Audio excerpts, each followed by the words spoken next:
श्री शिवाय नमस्तु भयम।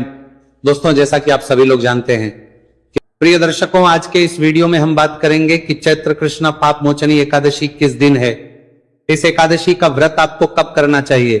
एकादशी का व्रत जो है द्वादशी युग का होता है, वो अधिक श्रेष्ठ होता है। तो द्वादशी युग का व्रत कब होगा और एकादशी सूर्य के मुख से कब रहेगी, इसका पारण कब करना चाहिए, कैसे करना चाहिए, इस एकादशी की विधि क्या है, नियम क्या है और किन गलतियों को करने से हमें बचना चाहिए, कैसे ये एकादशी आपके सभी पापों का नाश करेगी और कैसे ये एकादशी आपके सभी मनोरथों को सिद्ध करेगी, यही संपूर्ण शास्त्रीय जानकारी आने वाली एकादशी के विषय में आपको इस वीडियो के माध्यम से प्रदान की जाएगी। आपसे निवेदन है कि वीडियो यदि थोड़ा सा भी उपयोगी लगे तो कृपया एक बार लाइक अवश्य कीजिएगा। परमेश्वर वासुदेव की कृपा प्राप्त करने के लिए और अपने व्रत की सफलता के लिए कमेंट बॉक्स में अवश्य लिखिएगा जय श्री या ओम नमो भगवते वासुदेवाय। आप देख रहे हैं सनातन धर्म का संसार ज्योतिष संस्थान का प्रतिष्ठित यूट्यूब चैनल सनातन धर्म का संसार धार्मिक। हम यहाँ सभी व्रत और त्योहारों की सही शास्त्रीय जानकारी प्रदान करते हैं। ज्योतिष शास्त्र और पंचांग के आधार पर आपको बताते हैं कौन सी तिथि कब है, व्रत आदि कब करना है, क्या विधि, क्या नियम और क्या गलती नहीं करनी है। यदि आप सभी व्रत और की सही शास्त्रीय जानकारी पाते रहना चाहते हैं तो कृपया चैनल को सब्सक्राइब कीजिए और बेल आइकन को प्रेस कीजिए। जब आप सब्सक्राइब का बटन दबाएंगे तो वहां एक घंटी का निशान बना हुआ आएगा, उसको अवश्य दबाइएगा, तभी आपको हमारे सारे वीडियो प्राप्त होंगे, अन्यथा आपसे जानकारी छूट जाएगी। आइए प्रिय दर्शकों, जानकारी आरंभ करते हैं। बात करते हैं आने वाली एकादशी। एकादशी की महिमा यूं तो शास्त्रों में बड़ी अद्भुत कही गई है। सभी एकादशी मनुष्य का कल्याण करती है। यहां आरंभ ही एक बात मैं आपको बताता चलूं जो आपके मन में प्रश्न रहता है कि हमें कौन सी एकादशी करनी चाहिए, कौन सी नहीं। इस विषय पर यूं तो मैंने एक विस्तृत वीडियो भी बनाया है जिसमें जानकारी दी है। मूल बात यह है कि शास्त्र कहते हैं कि कभी भी किसी भी एकादशी के बीच में भेद करने की आवश्यकता नहीं है। सभी एकादशियां व्रत करने योग्य हैं और सभी एकादशी का पुण्य फल बहुत अधिक कहा गया है।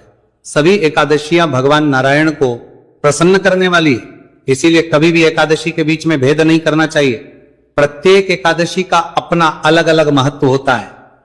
कोई धन देती है, कोई देती है, कोई निरोग देती है, कोई मोक्ष देती है, कोई पापों का हरण करती है। इसी प्रकार से एकादशी है पाप मोचनी एकादशी, जो चैत्र मास के कृष्ण पक्ष की एकादशी होती है। इस एकादशी का व्रत करने से मनुष्य के सभी पापों का नाश हो जाता है।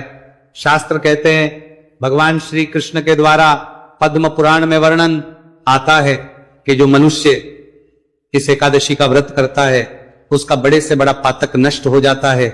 इस एकादशी का एक व्रत ब्रह्म हत्या जैसे बड़े का नाश कर देता है, और जब पापों का नाश हो जाता है तो मनुष्य के अच्छे दिन आते हैं, अर्थात मनुष्य के जीवन के जो संकट है उनका नाश होता है, मनुष्य के जीवन के संकट समाप्त होते हैं और मनुष्य का कल्याण होता है। इसके विषय में कथा में भी एक वृत्तांत आएगा और पद्मा पुराण में भी एक वर्णन आता है जहां राजा मंधता को वृत्तांत सुनाया जा रहा है और भगवान कृष्ण जो है महाराज युधिष्ठिर को बताते हैं कि मंजू घोष नामक एक अप्सरा थी। उस अप्सरा को जब ऋषि ने श्राप दिया पिशाचिनी बनने का, तो उस श्राप से मुक्ति के लिए उस मंजू भूषा ने इसी एकादशी का व्रत किया था। मंजू भूषा को इतना बड़ा श्राप था, इतने महान ऋषि का श्राप था, लेकिन इस एकादशी के व्रत के पुण्य के प्रभाव से वह श्राप भी नष्ट हो गया और मंजू भूषा उस श्राप से पिशाच योनि से मुक्त हो गई। तो ये बड़ी सी पड़ी, यदि किसी को बद्दुआएं भी लगी हो तो उनका भी नाश कर देती है। आपके ऊपर किसी भी प्रकार का पातक क्यों ना हो, उस सब का नाश इस एकादशी का व्रत से हो जाता है। ये है इसकी महिमा। बाकी एकादशी के विषय में जितनी महिमा बताई जाए उतनी कम है, क्योंकि भगवान श्री कृष्ण ने और भी बहुत कुछ इस एकादशी के विषय में कहा है, उसकी चर्चा करना आवश्यक नहीं है, क्योंकि महत्व आप जानते हैं तभी आप एकादशी का व्रत करते हैं। आइए अब बात करते हैं कि इस एकादशी का व्रत आपको करना कैसे चाहिए, इसकी विधि क्या है, नियम क्या है, कब व्रत पूर्ण होगा, कैसे पारण होगा। प्रिय दर्शकों, एकादशी का जो व्रत है वो एक त्रिदिवसीय विधान है। मैंने पहले बहुत बार बताया है, जिसकी शुरुआत है दशमी तिथि से, अर्थात व्रत के एक दिन पूर्व अगले दिन व्रत किया जाता है और व्रत के अगले दिन पारण किया जाता है। इसमें कुछ नियम ऐसे हैं जो व्रत के एक दिन पूर्व ही आपको धारण करने होते हैं। व्रत के एक दिन पहले ही उन नियमों को शुरू कर देना होता है। उन नियमों को एक बार जान लेते हैं तो व्रत के एक दिन पूर्व ही आपको कुछ वस्तुओं का त्याग करना है और कुछ वस्तुओं को, कुछ चीजों को, कामों को अपनाना है, करना है। सबसे पहले और सबसे बड़ा त्याग है शहद का त्याग। ये गलती बहुत लोग करते हैं। भगवान नारायण की पूजा में एकादशी की विशेष रूप से बात कर रहा हूं मैं पूर्णिमा या अन्य व्रतों की बात नहीं कर रहा। एकादशी पर भगवान विष्णु की पूजा में जो पंचामृत आप अर्पित करते हैं उसमें शहद का प्रयोग नहीं करना चाहिए। शहद का प्रयोग पूर्ण रूप से वर्जित है। चाहे वो व्रत के एक दिन पहले दशमी तिथि, चाहे व्रत का दिन एकादशी और चाहे वो द्वादशी का ही दिन क्यों ना हो, तीनों ही दिनों में आपको शहद का प्रयोग नहीं करना चाहिए। इसको शास्त्रों में वर्जित कहा गया है। जो भगवान पंचामृत बनाएंगे ना अर्पित करने के लिए, उसमें भी नहीं डालना शहद। आगे बताऊंगा कि शहद के स्थान पर क्या डाल सकते हैं। उसके बाद दशमी तिथि को ही आपने लहसुन प्याज आदि का त्याग कर देना है। लोग क्या करते हैं, व्रत के एक दिन पहले खूब खाते हैं, लहसुन प्याज आदि खूब खाते हैं और अगले दिन व्रत कर लेते हैं। ये अनुचित है, इस चीज का ध्यान रखना चाहिए। बहुत से लोग ऐसे होते हैं जो मदिरा पान करते हैं या मांसाहार करते हैं परंतु एकादशी का व्रत भी करते हैं। तो ऐसे लोगों को मैं कहूंगा कि सबसे पहले तो वो प्रयास करें कि मदिरा पान और मांसाहार ना ही करें तो अच्छा है, और अगर करते भी हैं तो व्रत के एक दिन पूर्व उसका त्याग करना चाहिए। ऐसा नहीं कि आज आप खा रहे हैं और कल आप व्रत कर रहे हैं, ये उत्तम प्रक्रिया नहीं। अगली बात, व्रत के एक दिन पूर्व दशमी तिथि को मसूर की दाल का त्याग कहा गया है। जो व्रत कर रहे हैं उन्हें भी इस नियम का पालन करना है, जो नहीं कर रहे हैं उन्हें भी इस नियम का पालन करना है। मसूर की दाल नहीं खानी है, चने का साग नहीं खाना है। व्रत के एक पूर्व ही आपको अपने बाल धो लेने हैं, क्योंकि एकादशी के दिन सर नहीं धोया जाता। माताएं बहनें ध्यान दें, व्रत अगर आप कर रहे हैं तो भी नहीं कर रहे हैं तो भी एकादशी पर बाल नहीं धोए जाते और द्वादशी को भी बाल नहीं धोने चाहिए। इसीलिए आपने जो शुद्धि के लिए, पवित्रता के लिए अगर सर धोना है तो वो आप व्रत के एक दिन पूर्व धो लीजिए। अगली बात ये कि ब्रह्मचर्य धारण कर लेना चाहिए। व्रत के एक दिन पूर्व ही आपको ब्रह्मचर्य का पालन आरंभ कर देना है और ये जो पालन है ये पारण तक रहना चाहिए। नियम जो है पूर्ण रूप से लागू रहते हैं, तो ब्रह्मचर्य आपको पारण तक धारण करके रखना है। ब्रह्मचर्य को लेके बहुत प्रश्न आते हैं हमारे दर्शकों के, तो मैं बताऊंगा आपको कि इसमें किसी भी प्रकार का इफ और बट नहीं है, किसी भी प्रकार का ऊहापोह की स्थिति नहीं है। पूर्ण रूप से ब्रह्मचर्य, पूर्ण रूप से शुद्धि का पालन करना चाहिए। आपको किसी भी प्रकार की अशुद्धि नहीं होनी चाहिए। एक बड़ी जानकारी इस दिन के विषय में यह है कि शास्त्र कहते हैं कि इस दिन दोपहर के बाद अन्न नहीं खाना चाहिए, अर्थात रात्रि को अन्न नहीं खाना चाहिए। तो अगर आप इस नियम का पालन कर पाए तो अवश्य कीजिएगा, बड़ा कल्याणकारी है। और यदि आप पालन करने में असमर्थ है तो आप अपनी सुविधा अनुसार कर सकते हैं। एक बात का ध्यान दीजिएगा कि अगर आपकी किसी भी प्रकार की मेडिसिन चल रही है, दवाइयां चल रही है, आप रोगों की अवस्था में है, तो उसमें आपको इतने कठोर नियम पालन करने की आवश्यकता नहीं होती। अगर कोई भी आपकी जीवन रक्षक दवाई चल रही है तो उसका आप प्रयोग कर सकते हैं, उसको ले सकते, खा सकते हैं। और जो भी पूजा पाठ के लिए सामग्री आवश्यक होगी वो पूजा पाठ की सामग्री दिन पूर्व ही लेकर रख लीजिए। पुष्प का ध्यान रखिएगा, पुष्प आप जो है ताजे लेकर आएंगे, क्योंकि पुष्प पूजा में नहीं चढ़ाने चाहिए। रात्रिकाल को शयन करने से पूर्व आपको दंत धावन कर लेना चाहिए, अर्थात अपने दांत साफ कर लेने चाहिए। टूथपेस्ट, व्यंजन आदि का प्रयोग कर लेना चाहिए, जिससे कि अन्न का कोई भी दाना मुंह में ना रहे। एकादशी व्रत वाले दिन आपको सूर्योदय से पहले उठना चाहिए। उठने के बाद स्नान आदि कीजिए। स्नान आदि करके स्वच्छ वस्त्र धारण करके और एकादशी का व्रत पूजन संकल्प करते हुए ही ध्यान दीजिएगा कि एकादशी के दिन आप टूथपेस्ट या मंजन का प्रयोग ना करें, क्योंकि जो बाजारू टूथपेस्ट या मंजन है ना उनमें केमिकल आता है या उनमें नमक आता है, और ये दोनों ही चीजें आपके व्रत को खंडित करती हैं। अतः आपको अगर आपके पास व्रत वाला मंजन है तो उसका उपयोग करना चाहिए, क्योंकि उसमें ना नमक आता है ना केमिकल आता है, वो शुद्ध पुष्प आदि से बना होता है, तो उसका उत्तम कल्याणकारी होता है।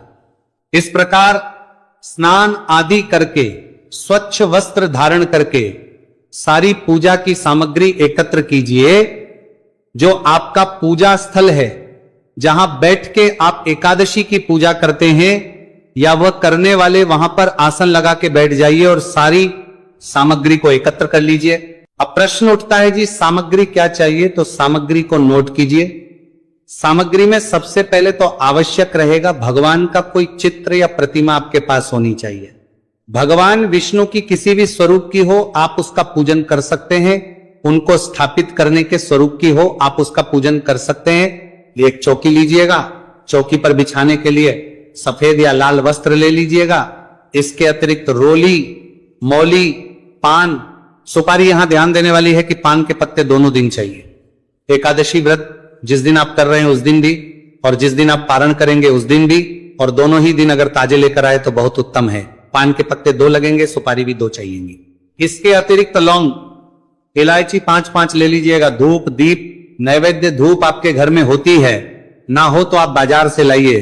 दीप आप दीपक जलाएंगे, घी का या तेल का, जैसा भी आपकी श्रद्धा सामर्थ्य है उसके अनुसार दीपक लीजिए। नैवेद्य का है, भगवान को अर्पित करने के लिए कोई भोग आप फल ले सकते हैं। तू फल में जो भी आपके पास उपलब्ध है वह ले सकते हैं। इसके अतिरिक्त आप कोई भी मिठाई ले सकते हैं। पीले रंग की मिठाई भगवान को अधिक प्रिय है, और मिठाई भी नहीं तो आप ड्राई फ्रूट्स आदि भी अर्पित कर सकते हैं।